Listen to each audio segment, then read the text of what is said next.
indistinguishable from a real human child, but is actually a dangerous weapon that could cause mass destruction. 엎드려!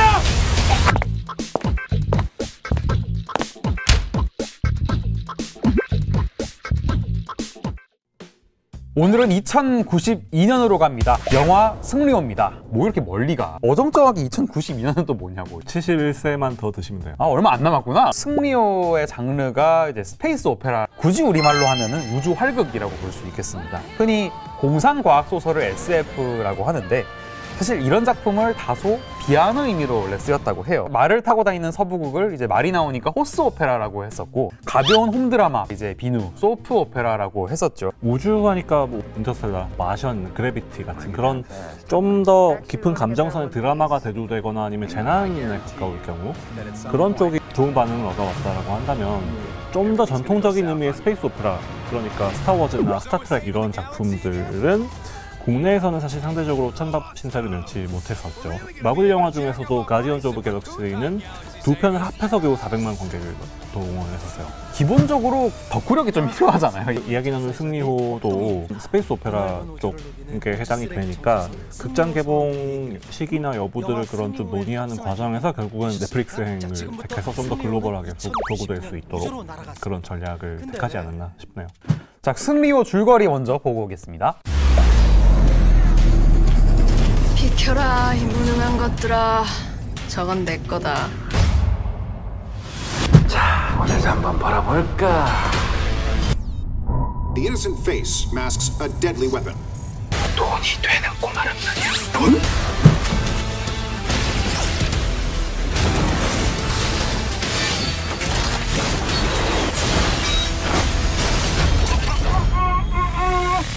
세계관 이런 거 없으면은 영화를 못 만들 정도잖아요. 마블이 배렸어. 승리호는 웹툰이 원작인데 이제 작년 5월부터 연재가 되고 있고요. 이번 영화에 뭐 말하자면 프리퀄 정도로 보셔도 될 것 같아요. 설정 자체는 굉장히 흥미로운 것 같아요. UTS, 유토피아 어버브 더 스카이래. 엄청난 기업이 등장을 해요. 테슬라 이런 데보다 훨씬 더 핫해. 이 회사가 우주의 도시 하나를 만듭니다. 부자들이 뭐 사는 곳 정도로 보면 될 것 같은데, 여기에 지구인들이 끊임없이 이 도시에 미립국을 시도를 한단 말이에요. 이 과정에서 UTS 기동대가 뭐 성별이나 나이를 불문하고 난민들을 무차별적으로 사살을 합니다. UTS 기동대 소속이었던 대원이 바로 송중기야. 보통 주인공들은 이런 광경들을 보면은 이 정의감에 불타서 막 뛰쳐나오잖아요. 얘도 뛰어나와. 벌써 약간의 친팔 기운이 약간 감도는 느낌. 어서 싸워라. 결국은 세계관이 그 자체로 어떤 작품을 흥미롭게 보일 수 있게 할지는 모르지만 그 배경 하에서 얼마나 캐릭터와 서사를 설득력 있게 혹은 그 흥미를 단발적인 게 아니라 좀 끌고 갈 수 있는 걸로 이제 구축을 해내느냐 하는 게 더 중요하게 되겠죠. 팝콘각 서복에서 얘기했었잖아요. 솔깃해도 거기서 막 우리가 남이가 이런 식으로 너무 억지성으로 끌고 가버리면은 정말 이런 거 안 됩니다. 예컨대 저는 엘리시움 같은 영화가 떠오르는데, 아예 거기도 부자들이 지구를 버리고 달처럼 그런 이제 인공행성을 말하자면 만드는 거지 않습니까? 그래서 지구 밖에 거주지를 만들어서 다 떠나버리고 지구는 아주 황폐해져서 떠나지 못한 사람들만 남은, 설정 자체도 이 승리호랑 유사한 면이 있죠. 약간 디스트릭트 9으로 주목받았던 닐 블롬캠프 감독의 신작으로 좀 더 기대가 컸었는데, 그런 반면에 개인적으로는 전작에서 보여줬던 이 감독의 어떤 SF를 구현하는 방식, 그런 거가 조금은 장르적인 재미는 다소 줄어들지 않았나 싶기도 했어요. 말하자면 외연 자체가 영화의 성패를 좌우하진 않는 것 같다. 우주 영화 하면 일단 하얗고 삐까번쩍한 그 스페이스 수트잖아요. 근데 영화가 좀 구수한 것 같다 해야 되나? 찢어진 옷이랑 구멍난 양말 입고 걸걸한 말하고 좀 인간극장 우주편인 것 같기도 하고. 삼시세끼 우주편. 네. 정말 그 열심히들 산다 진짜. 유해진 씨가 목소리 연기한, 거기 로봇이 아니라 유해진 씨가 앉아있는 것처럼 연기를 하죠. 입 좀 다물어. 난 입 벌린 적이 없는데.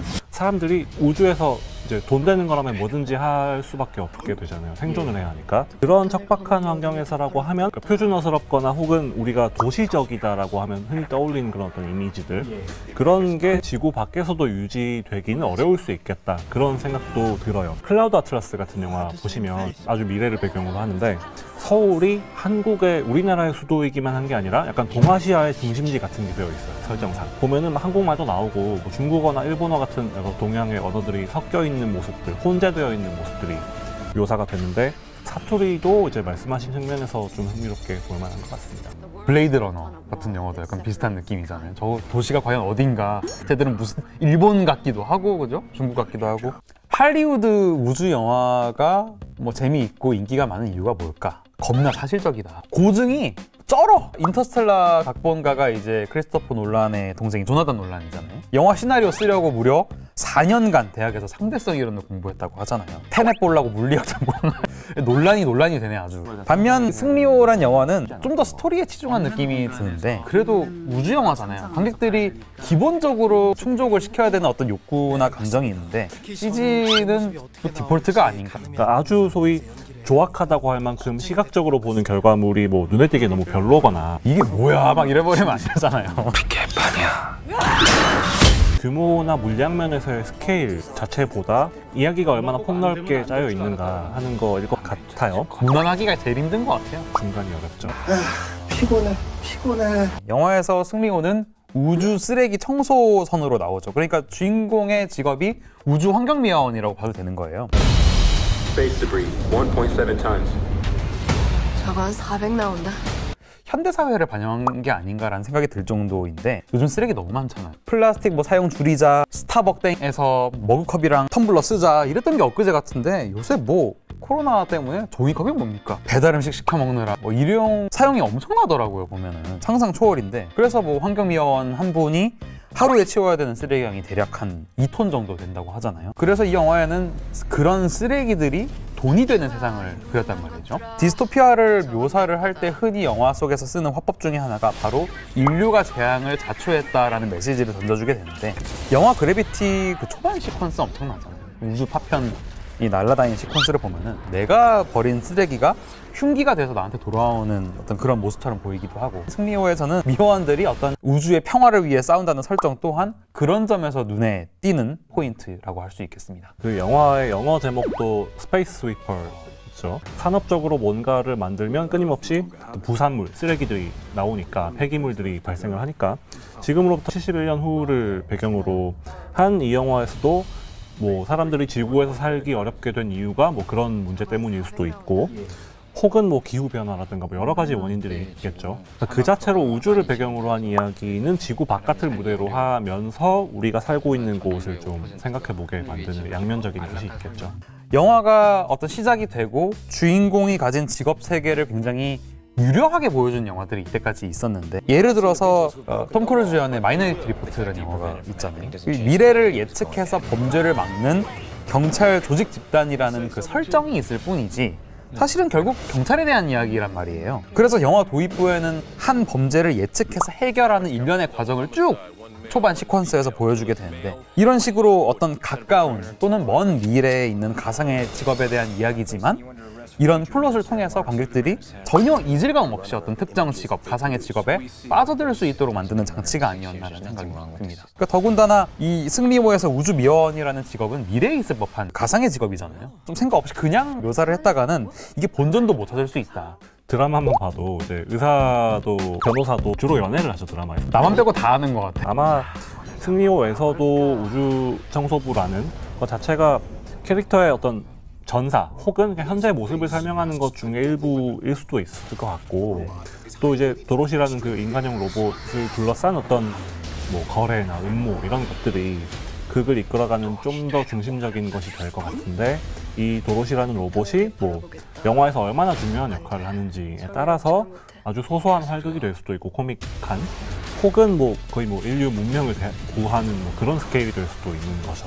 그러니까 그런 과정에서 캐릭터들 간의 케미스트리도 그렇고 영화가 보여주고자 하는 바가 좀 더 잘 드러나게 되지 않을까 싶습니다. 21세기 대중영화에서 엄청난 팬덤 물결을 일으킨 영화가 뭐 어벤져스 시리즈라고 한다면 20세기를 대표했던 영화는 스타워즈라고 생각을 해요. 타투인 행성 출신이죠. 주인공인 그 루크 스카이워커가 그 은하 제국 갤럭틱 엠파이어에 맞서는 그 저항군 레벨 얼라이언스가 있죠. 거기 전문 용어들이 엄청 나와 지금. 네, 원작에 충실해야 하니까 그 작품이 묘사하는 세계 자체가 얼마나 막 거대하고 방대한지 그런 규모보다 캐릭터 자체가 얼마나 매력적인가에 달려있는 것 같거든요. 다들 광선검 한 번쯤 휘둘러보셨지 않습니까? 그렇죠. But well you have, my old 승리호의 주연인 송중기 씨님이 그 늑대소년에서도 좋은 활약을 펼쳤던 너무 멋있게만 나오면 안 될 것 같아. 뭔 개소리야. 김태리 씨나 진성규 씨 같은 좋은 배우들이 소화한 캐릭터들이 얼마나 이런 모험에서 중요한 활약을 펼쳐내느냐, 그런 것들이 중요하게 되겠죠. 작품의 매력을 오래 사랑받고 기억될 수 있는 작품을 만들어내는 것이 뭘까, 그런 걸 좀 생각해 보게 되는 것 같아요. 팝콘과 구글편에서 저희가 얘기했던 것처럼 뭐 저마다 사연 있는 캐릭터, 그들 간의 어떤 이합, 집산 자체가 볼거리를 선사하게 되는 거 아니겠습니까? 덧붙여서 제가 말씀드리고 싶은 거는 스타워즈가 기본적으로 신화적인 모티브를 차용하고 있다는 건데, 어떤 악의 힘에 의해 잠식돼서 타락한 악당 다스베이더를 평범한 인물 루크 스카이워커가 비범한 형자 요다의 가르침으로 각성을 해서 절대악을 응징한다. 그 속에서 뭐 오이디푸스 신화도 찾아볼 수 있잖아요. 그러니까 하나의 어떤 세계관을 다룰 때 원형적인 스토리가 있고 그 다음에 캐릭터들이 무대를 휘젓고 다녀야 이게 재미도 있고 뭔가 사람들이 느끼는 메시지도 명확하게 다가오는 거지. 무조건 우주 영화라고 해놓고 선수 들어갑니다 이런 대사 난무하고 지들끼리 쿨한 척 하느라 바쁘면은 이 낯간지러워서 못 봅니다. 오늘도 한번 벌어볼까. 비켜라 이 무능한 것들아. 저건 내 거다. 익숙한 구조를 따르면서도 캐릭터의 뒷이야기를 좀 추가한다든지 그런 걸 통해서 아직도 스타워즈 세계관에 할 얘기가 남아있다라는 걸 또 이제 보여주는 면이 있다고 저는 느꼈는데, 또 이제 한솔로 그 스타워즈 스토리라든지 이번에 만달로리안 같은 스피노프 작품들도 나오고 제작 중이기도 하죠. 그러니까 이게 다 조지 루카스 아저씨가 기가 막힌 작품 하나 내놓은 덕에 이제 이만큼 확장이 된 거. 역시 모든 건 장기 투자로 이어져야 됩니다. Projected profit loss $7,300. 저희 또 팝콘각 얘기 한번 해봐야죠. 쓰레기가 난무하는 세상이지만 잠시라도 우리 코로나 없는 곳에서 즐감하시길. 지금 지구가 더 난리예요 보면은. 그러니까 잠시라도 우리 지구를 떠나서 우주에서 맑은 공기 마시면서 승리호 재밌게 감상하시면 어떨까 하는 생각을 해봤습니다. 네, 저는 승리호는 과연 넷플릭스에서 승리할 수 있을까? 라임을 좋아하시네 보니까. 네, 저희 팝콘각은 다음 이 시간에 찾아뵙겠습니다. 목숨이 아깝다면 당장 도망치고, 아니라면 와서 싸워라.